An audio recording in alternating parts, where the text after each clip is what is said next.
At Norwood, Port Adelaide had been stunned by the death of former teammate Anthony Williams and allowed Norwood to control the game early. Port Adelaide back on, and he goes straight to Rodney Maynard. Over to Jared Thorpe. Here's Thorpe's chance on the move. He feeds it across to Stephen Rowe on his right foot.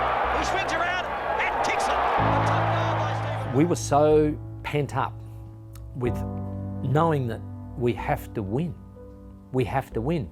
We got out in the first half and, you know, really everybody bar George was struggling. Looks like, oh, goal to Maynard, it's through! It's through! Rodney Maynard, left foot off the ground. So we get into the rooms at half time, and I know personally I was thinking we're going to get the biggest bake we've ever had, and me personally I'm going to get ripped to threads because I was not having a good game. And Jack gets us in there and says, "Rightio, sit down, settle down." He goes, "I can see what's happening." He said, "You're trying too hard." He said, "Just let me describe what's happening in the Williams household at the moment." He said, "They'll be at home, and in every room there'll be a radio, and they'll have it tuned to the game, and they'll be listening to what is happening here today. So go back out and just know in your heart of hearts what you do, they're going to still love you." McNeil, he can kick a goal. McNeil deep into the goal square. Oh, great mark, Greg Phillips. The last line of defence. No, that's low.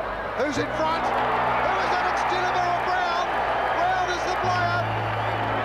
Brown has snuck in front of the pack and has taken a telling mark.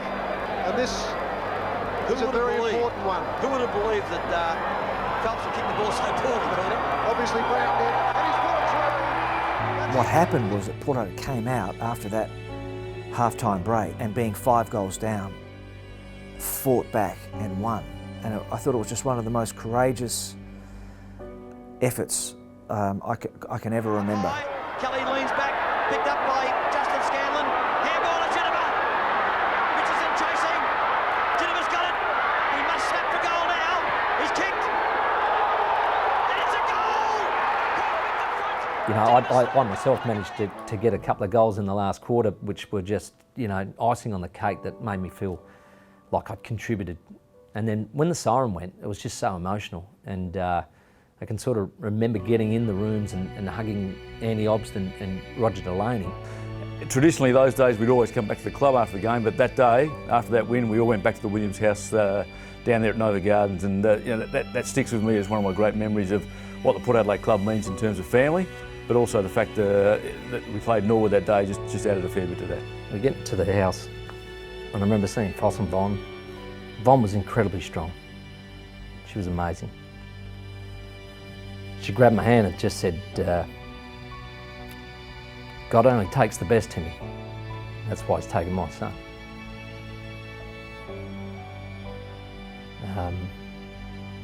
I then got to Stephen.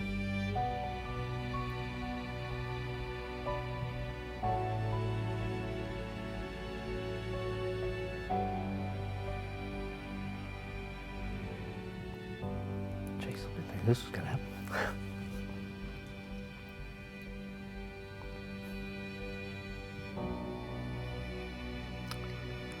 Whew. Anyway, I get to Stephen and I gave him a hug, and I didn't think he was ever going to give up the hug, and he just said, "I'm such a bloody sook, I'm crying so much." And I just thought, geez, if you can't cry now, mate, you'll never cry. So it was incredibly emotional scenes. We left there and went back to the club, but it was just so pivotal. I think also we'd struggled to beat Norwood for a long time, and I think, you know, in the previous 11 encounters they'd beaten us 10 times. So not only did we get to play Norwood at Norwood Oval and win, we won on an incredibly significant day, which sort of paled into insignificance when we got to the Williams household.